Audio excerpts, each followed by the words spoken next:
עוד 3 חודשים יהיה ראש שנה. מה הקשת בין הכל?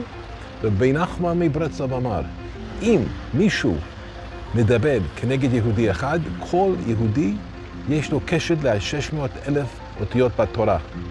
אם אות אחד פסול, כל התורה פסול. אז מה הוא רוצה להגיד? יש מישהו כנגד כל אות בתורה וכל נשמה בעם ישראל. מי זה? משה רבינו. כשאנחנו באים לאומן, לראש שנה, אנחנו נותן כוח להצדיק האמת, לרבי נחמן, משה רבינו, רבי שמעון בר יוחאי.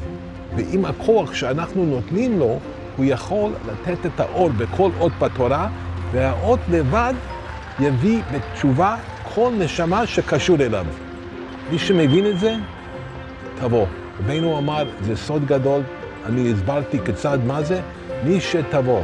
כמו רבי נחמן אמר, אכלת לא אכלת, ישנת לא ישנת, התפללת לא, תהיה לאומן אצל הצדיק, תדע דבר אחד, זה נותן לו כוח. אתה עושה לו טובה, זה נותן לו כוח לתורה, לצדיק לקרב כל עם ישראל. חג שמח.